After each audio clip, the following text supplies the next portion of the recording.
How's it going, guys? So in today's video, I'm going to give you an ad framework that is going to significantly improve your lead quality. Do exactly this and this will work for you. So whether you're a service business owner, you own a local business, whether you're a coach, whether you're an agency, this would apply for all of you. So without further ado, let's get into it. Because what a lot of people do is they'll just run some random ads and that is pretty much it. They'll let it run, they won't improve it, they'll either switch campaigns and they'll just do a lot of mixed stuff that doesn't make sense. So the framework I have set up over here is something that you only need to follow and then just improve this over time and then you will be fine. So the boxes over here that you see are just different types of image creatives that you're going to be trying. So 1, 2, 3, 4, 5, 6. So 6 of them to be particular. So you're going to have 6 images generated which are going to have your offer or just going to explain what your services are, and this is something you're going to run as a regular ad campaign. This could be a lead from campaign or like a conversion from your website campaign. We're not going to talk about what the behind the scenes process is. This is just on how to improve your current campaigns.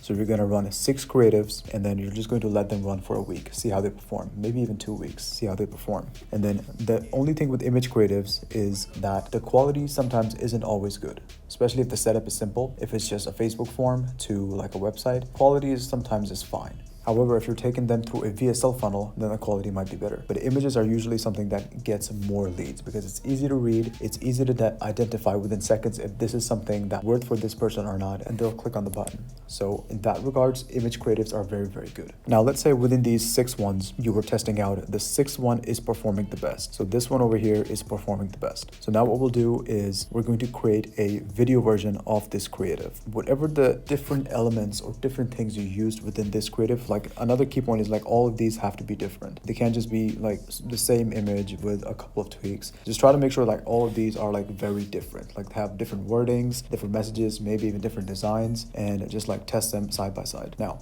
let's say the 6th one did the best one, like the 6th one performed the best. What we're going to do now is create a video version of the 6th one. So it's already a proven concept. Now we're just going to be turning it into a video. And how you start the video is how you started the image. So what's in the image is going to come out of your mouth within the first 4 seconds on the video. That's the hook, because you know already works and you know this hook is actually going to work and bring in people. Now, the cool thing about the video part is that it actually can hold more information because you're recording a video. Might as well just brief them more into what your services are about and who's it for. So that's a beautiful part of it. Now we're transitioning from a photo to a video which contains more information. So this would mean better quality leads just by definition. Here's also one more thing I've noticed when it comes to video versus the image campaigns as well. Let's say you're redirecting them to a form and then to a website. And this also depends on the different types of funnels. Everyone has different types of funnels methodologies, but let's say you're just using the standard VSL methods. When it comes to the VSL methods, it kind of gets difficult to track, but usually with the video campaign, people are more likely to take an action. The intent goes up because they've watched the video, they see an actual person or the creative, and they're more interested in learning more about what the product is. The image, sometimes they could be just curious on what it is. They'll click a few buttons, enter the information real quickly, and then see that they have to book a call, and then they'll just like not do that. With the video ones, the intent is always higher. Now, of course, you will get a lot of time wasters on both. Not a lot, that depends on how your campaign is set up. You will get time wasters on both, but you will get less time wasters on the video one. So it starts off with forms. Let's say you have regular Facebook form, and then you go to our website, and whatever your action is, that would always be more on the video side of things. Now, another comparison point I have over here is like images are to the point, but they're forgettable. Sometimes what you might have noticed is when you call it a lead, they will always instantly forget what they applied for.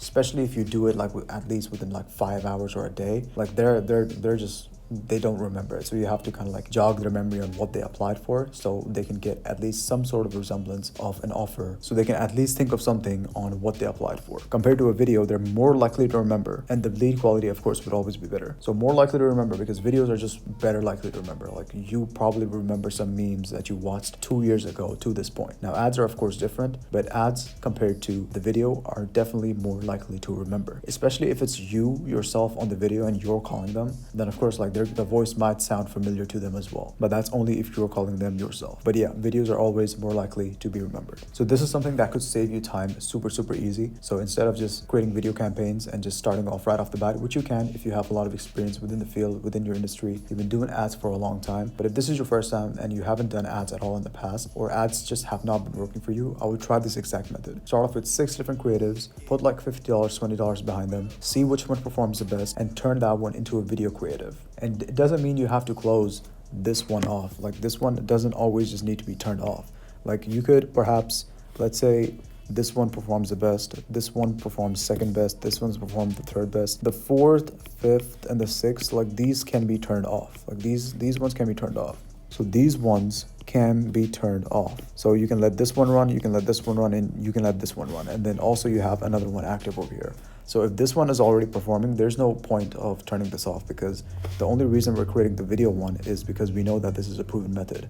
So that doesn't mean we turn all of these off and just let this one running. Let all of these work, because the whole point of ads is to make money. So don't be afraid to just launching more campaigns and putting more money behind these, because the whole goal of ads is to bring more leads in for your sales team or for yourself to call them and close them. So very, very important as well. So that is all for today's video.